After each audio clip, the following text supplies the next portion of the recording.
गजाननं भूतगणादिसेवितं कपित्थजम्बूफलचारुभक्षणं उमासुतं शोकविनाशकारिकं नमामि विघ्नेश्वरपादपङ्कजम्। ओम गंग गणपतये नमः। जय श्री राधे कृष्ण। ओम नमो भगवते वासुदेवाय नमः। ओम नमः शिवाय। जय माता दी। प्रिय श्रोताओं, आपके और आपके परिवारजनों पर गणेश भगवान का आशीर्वाद सदा सर्वदा ही बना रहे। प्रिय भक्तों, आज 18 नवंबर दिन सोमवार के दिन आप सभी रसपान करेंगे। गणाधिपति चतुर्थी के पावन पर्व पर आप सभी सुनेंगे संकटी चतुर्थी की व्रत कथा। सबसे पहले मिलकर गणपति भगवान को ध्यान करते हैं। पहले सुनेंगे गणेश भगवान की कथा, तत्पश्चात सुनेंगे चौथ माता की कथा। क्योंकि चतुर्थी को अगर चौथ माता की कथा ना सुनी जाए तो व्रत पूर्ण नहीं होता है। तो आइए हम सब मिलकर गणेश भगवान का ध्यान करते हुए सुनते हैं गणेश भगवान की कथा। तो प्रेम से बोलिए गणेश भगवान की जय, चौथ माता की जय। मार्गशीर्ष या अगहन महीने के कृष्ण पक्ष की चतुर्थी को गणाधिपति संकटी चतुर्थी या अगहन संकटी चतुर्थी के नाम से जाना जाता है। मान्यता के अनुसार माता सीता को खोजने से पहले हनुमान भगवान ने ये व्रत किया था। त्रेता युग में दशरथ नाम के एक प्रतापी राजा थे। उन्हें शिकार करना बेहद अच्छा लगता था। एक बार अनजाने में उनसे एक श्रवण कुमार नामक ब्राह्मण का वध हो गया था। उस ब्राह्मण के अंधे माँ बाप ने राजा दशरथ को शाप दे दिया कि जिस प्रकार हम लोग पुत्र शोक में मर रहे हैं, उसी तरह तुम्हारी भी पुत्र शोक में ही मृत्यु होगी। इससे राजा बहुत परेशान हो गए। उन्होंने पुत्रेष्टि यज्ञ कराया।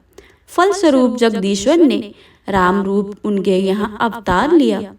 वहीं भगवती लक्ष्मी जानकी के रूप में अवतरित हुई। पिता की आज्ञा पाकर भगवान राम उनकी पत्नी सीता और भाई लक्ष्मण वन को गए, जहां उन्होंने खरदूषण आदि अनेक राक्षसों का वध किया। इससे क्रोधित होकर रावण ने सीता जी का अपहरण कर लिया।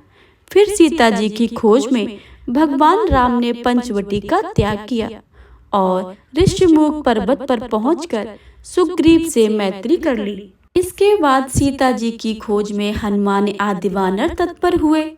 उन्हें ढूंढते ढूंढते गिद्धराज संपाति को देखा। वानरों को देखकर संपाति ने उनकी पहचान पूछी। कहा कि तुम कौन हो, इस वन में कैसे आए हो, किसने तुम्हें भेजा है। संपाति की बात सुनकर वानरों ने उत्तर दिया कि दशरथ नंदन राम जी सीता और लक्ष्मण जी के साथ दंडक वन में आए हैं, जहां पर उनकी पत्नी सीता जी का अपहरण हो गया है। हे मित्र, इस बात को हम लोग नहीं जानते हैं कि सीता कहाँ है।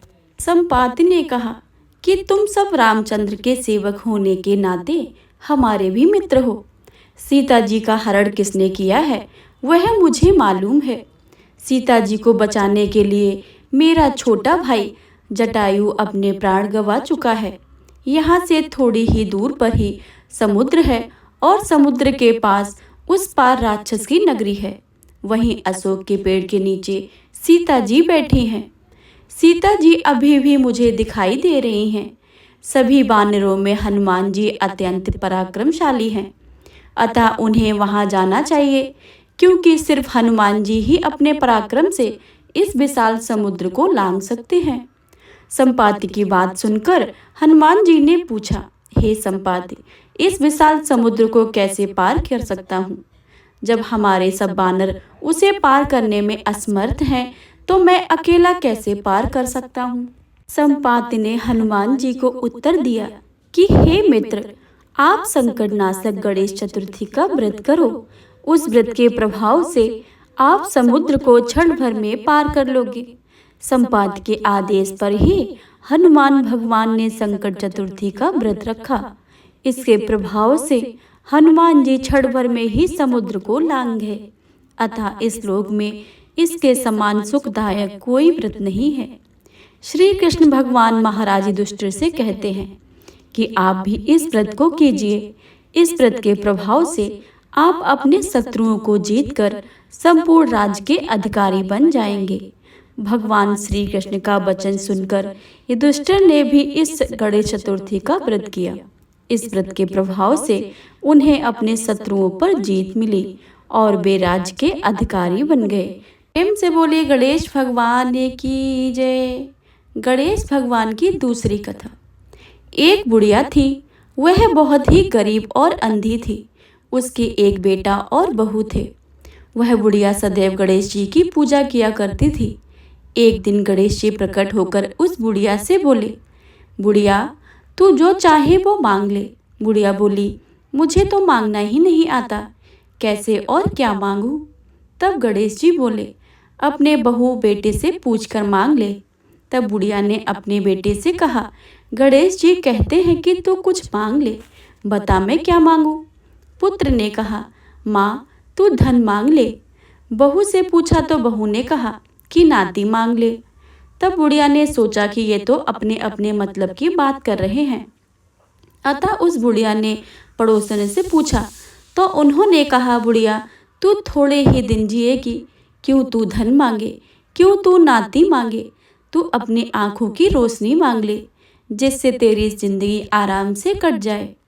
इस पर बुढ़िया बोली, यदि आप गणेश भगवान मुझ पर प्रसन्न हैं तो मुझे 9 करोड़ की माया दे, निरोगी काया दे, अमर सुहाग दे, आंखों की रोशनी दे, नाती दे, पोता दे और सब परिवार को सुख दे और अंत में मोक्ष दे। यह सुनकर तब गणेश जी बोले, बुढ़िया माँ तूने तो हमें ठग लिया है, फिर भी जो तुमने मांगा है वचन के अनुसार सब तुम्हें मिलेगा। और यह कहकर गणेश जी अंतर्ध्यान हो गए। उधर बुढ़िया माँ ने जो कुछ मांगा था वह सब कुछ मिल गया। हे गणेश जी महाराज, जैसे तुमने उस बुढ़िया माँ को सब कुछ दिया है, वैसे आपकी इस कथा सुनने वाले और कहने वाले तथा हुंकार भरने वाले सब पर अपनी कृपा बनाए रखना। तो प्रेम से बोलिए गणेश भगवान की जय। जय माता दी। चतुर्थी के दिन में अगर चौथ माता की कथा ना सुने तो व्रत संपूर्ण नहीं माना जाता है। तो अब आप सभी सुनिए चौथ माता की कहानी। एक सेठ सेठानी थे, उनके एक बेटा और बहू थे। बहू सबको भोजन करा के फिर स्वयं भोजन करती थी।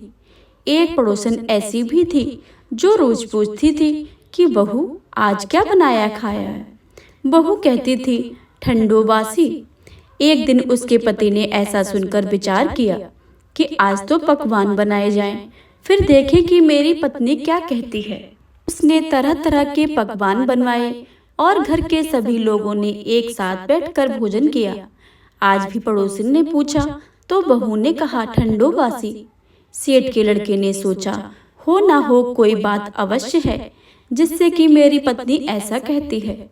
उसने पत्नी से पूछा तुम रोज ठंडो बासी खाया ऐसा क्यों कहती हो, जबकि अपने सबने एक साथ बैठकर कई तरह के पकवान खाए हैं। उसकी पत्नी बोली, अपन जो खा रहे हैं वह बाप बूढ़ों की कमाई है। जिस दिन आप कमा कर लाओगे उस दिन मैं समझूं कि ताजा भोजन कर रहे हैं।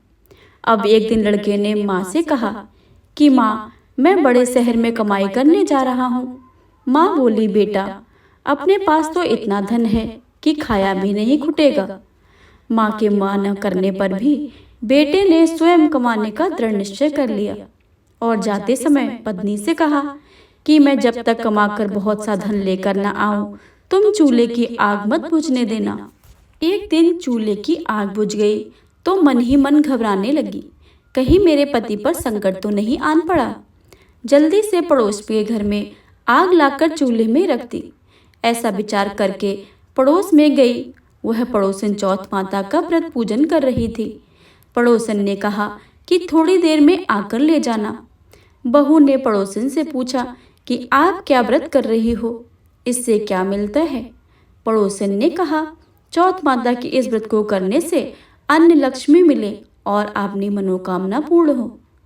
अब वह बहू भी चौथ माता का व्रत करने लगी। दीवार पर चौथ माता बनाई। उस दिन घी गुड़ का चूरमा बनाकर रात्रि को चंद्रमा को अर्घ देकर भोजन करती। ऐसा करते करते बहुत दिन हो गए। चौथ माता ने उस बहू के पति को स्वप्न दिया कि साहूकार का बेटा, तू जागे कि सोवे, तेरी पत्नी बहुत याद कर रही है, घर जाकर उसकी चिंता मिटा दे। तू दुकान खोलकर कंकु केसर का पागल बना बैठा है, आज तेरा हिसाब किताब चुकता हो जाएगा। अब तो चौथ माता ने जैसा कहा था वैसा ही हुआ। उसने घर जाने की तैयारी की और गाड़ी भर के धन दौलत लेकर चल दिया। रास्ते में एक बड़ा सा काला नाग फन फैलाए बैठ गया और कहने लगा, आज तो मैं तुझे डसूंगा तभी छोड़ूंगा, आज तेरी आयु पूरी हो गई है। सेठ ने लड़के से कहा, आज चौथ माता ने मुझे सपना दिया है कि मैं पत्नी से मिलने घर जा रहा हूँ और मेरी पत्नी बहुत चिंतित हो रही है। मैं उससे मिलकर जरूर आऊंगा, तब तुम मुझे डस लेना। नाग ने कहा, तुम शपथ पूर्वक कहकर जाओ तो मैं तुम्हें जाने दूंगा, परंतु लौटकर नहीं आए तो तुम्हारे घर आकर मैं तुम्हें ढस लूंगा। इस प्रकार सर्प को वचन देकर वह अपने घर आ पहुंचा। वहां सभी हंसी खुशी से मिला और भोजन करने उदास होकर बैठ गया। उसकी पत्नी ने उदास होने का कारण पूछा तो पति ने काले नाग वाली बातें बताते हुए कहा, यदि मैं उसके पास नहीं जाऊंगा तो वह घर आकर ही मुझे डस लेगा। पत्नी बहुत ही चतुर थी। उसने कहा कि आप घबराओ नहीं, लेट जाओ, मैं एक उपाय करती हूँ। पत्नी ने कमरे की 7 पीढ़ी धोई। पहली पीढ़ी पर रेत, दूसरी पर इत्र, तीसरी पर गुलाल, चौथी पर फूल और कंकु केसर डाला, 5वीं पर लड्डू पेड़ा, 6ठी पर गादी गलीचा और 7वीं पीढ़ी पर दूध का कटोरा भरकर रख दिया। इस प्रकार वह 7 पीढ़ी सजाकर बैठ गई। आधी रात होते ही नाग आकर पीढ़ी चढ़ने लगा। पहली पीढ़ी पर रेत में लौट गया और कहने लगा कि सेठ की बहू ने आराम तो बहुत दिया है, पर बचपन से बंधा हूँ तो डसूंगा अवश्य ही। इसी प्रकार 7 पीढ़ियों पर नाग आराम करता हुआ और कहता हुआ कि डसूंगा जरूर।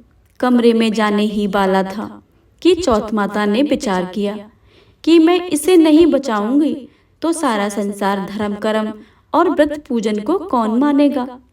अब तो गणेश जी, चंद्रमा जी और चौथ माता ने उसे बचाने का विचार किया। चंद्रमा जी ने उजाला किया, चौथ माता ढाल बनी और गणेश जी ने तलवार लेकर नाग को मार दिया और ढाल से ढक दिया। अब बहू भी थकी हारी सो गई। उस दिन तो लोग बेटे से मिलने आए, परंतु बेटा बहू तो उठे ही नहीं थे। बहुत देर हो गई तो माँ उन्हें उठाने गई। माँ ने 7 पीढ़ियों पर यह सब कुछ देखा तो बहुत घबरा गई और बेटा बहू को आवाज लगाई। बेटा बहू उठे तो देखा कि ढाल तलवार वहां पड़ी है। अब ढाल उठाई तो वही काला नाग मरा हुआ पड़ा था। बेटा बहू ने सोचा कि आज तो धर्म घरम ही आड़े आ गया है। भगवान गणेश जी और चौथ माता ने रक्षा की है। हे चौथ माता, आपने जैसे सेठ के बेटे की बहू की रक्षा की है वैसे ही सबकी रक्षा करें। प्रेम से बोलिए चौथ माता की जय। चौथ माता की अगली कहानी। एक नगर में एक बूढ़ी माँ रहती थी। वह अपने बेटे की सलामती के लिए 12 महीने की चौथ का व्रत करती थी। हर व्रत को पंसारी से थोड़ा सा गुड़ और घी लाकर 4 लड्डू बनाती थी। एक बेटे को देती थी, एक से पूजा करती थी, एक हाथकार के लिए निकालती थी और एक चांद उगने पर खुद को खा लेती थी। एक बार उसका बेटा ताई से मिलने गया। ताई ने बैसाखी चौथ का व्रत रखा था। ताई से पूछा, माँ तो 12 चौथ करती है। ताई बोली, तेरी माँ तो तेरी कमाई से तरमाल खाने के लिए 12 चौथ का व्रत करती है। तू परदेश जाए तो वह कोई भी चौथ नहीं करेगी। लड़के को लगा कि ताई सच कह रही हैं। घर आकर माँ से कहा कि माँ मैं परदेश जा रहा हूँ, यहाँ तो तू मेरी कमाई खाने पीने में ही उड़ा देती है। माँ ने समझाकर रोकना चाहा पर बेटा नहीं माना। माँ ने उसे साथ ले जाने के लिए चौथ माता की आंखें और कहा कि मुसीबत आए तो आंखें तेरी मदद करेंगी। वह आंखें लेकर रवाना हो गया। घूमते हुए एक नगर में पहुंचा। उसने देखा कि एक बूढ़ी माँ तो रोती जा रही थी और पुए बनाती जा रही थी। उसने उसका कारण पूछा तो बूढ़ी माँ ने कहा कि बेटा, इस नगर की पहाड़ी पर एक दैत्य रहता है। पहले वह नगर से आकर कई लोगों को खाने के लिए मार देता था, पर अब राजा घर में एक आदमी दैत्य के पास भेजता है और आज मेरे बेटे की बारी है, इसलिए मैं रो रही हूँ और उसी के लिए पुए भी बना रही हूँ। वह बोला कि तू पुए मुझे खिला दे, तेरे बेटे की जगह मैं चला जाता हूँ। बूढ़ी माँ ने खीर पुए उसे खिला दिए। खीर पुए खाकर वह सो गया। रात को राजा के सैनिक आए तो बूढ़ी माँ ने उसे भेज दिया। दैत्य के सामने पहुंचने पर उसने चौथ माता की आंखें दैत्य की तरफ फेंक कर कहा, हे चौथ माता, यदि मेरी माँ मेरी सलामती के लिए व्रत रखती है तो दैत्य का सिर कटकर गिर जाए। तुरंत दैत्य का सिर कटकर गिर गया। लड़का वापस आ गया। राजा ने उसे उपहार देकर विदा किया। चलते हुए एक दूसरे राजा के नगर में पहुंचा। इस राज्य में आवा तभी पकता था जब एक इंसान की बलि दी जाती थी। सिपाहियों ने उसे पकड़कर आवे में चुन दिया। लड़के ने आंखें आवे में डालकर कहा, हे चौथ माता, यदि मेरी माँ मेरे लिए व्रत करती है तो आवा मेरी बलि बिना दिए ही झट से पक जाए। आवा तुरंत पक गया। आवे में से मिट्टी की जगह सोने चांदी के बर्तन निकले। अंदर से लड़का बोला, बर्तन धीरे धीरे निकालो, कहीं मुझे लग ना जाए। राजा ने उसे निकलवाया और पूछा कि इस आवे से तुम कैसे बच गए। लड़के ने बताया कि उसकी माँ चौथ माता का व्रत करती है, व्रत के कारण ही वह बच गया है। राजा को विश्वास नहीं हुआ। उसने कहा कि एक चांदी की सुराही मंगवाई और कहा कि सुराही की नली से निकलकर दिखाओ, तभी मैं विश्वास करूंगा। लड़के ने चौथ माता को याद करके आंखें सुराही में डाली और कहा कि मैं भंवरा बन जाऊं और सुराही से निकलूं। लड़का भंवरा बनकर सुराही में निकल गया। राजा ने खुश होकर राजकुमारी की शादी उसके साथ करवाई और सभी लोगों को चौथ माता का व्रत करने को कहा। उसे माँ याद आई। उसने राजा के पास जाकर खुद के नगर जाने की इच्छा जाहिर की। राजा ने रथ, घोड़ा, हाथी और खूब सारा दान दहेज देकर उसे विदा किया। चौथ के दिन अपने नगर पहुंचा। वह अकेला पंसारी के यहाँ माँ का इंतजार करने लगा। सोचा कि आज चौथ है तो मेरी माँ यहाँ जरूर आएगी। थोड़ी ही देर के बाद माँ लकड़ी टेकती हुई आती दिखी।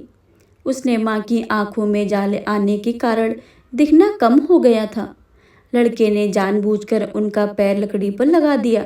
कहने लगा, बल रे पूत, काटी मेरे पैर के लगा दी। माँ ने उसे नहीं पहचाना।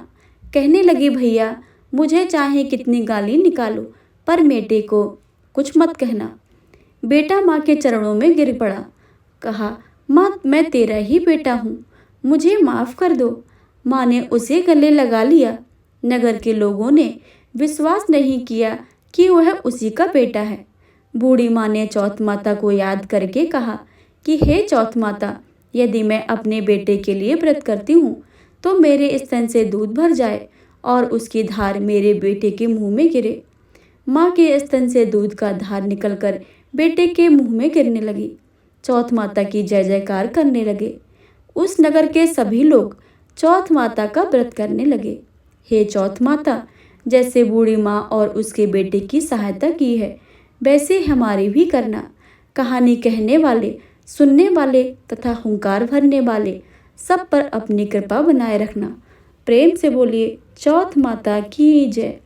अगर आप सभी को यह वीडियो अच्छी लगी हो तो वीडियो को लाइक करें, शेयर करें और कमेंट बॉक्स में गणेश भगवान की जय और चौथ माता की जय लिखना बिल्कुल भी मत भूलिएगा।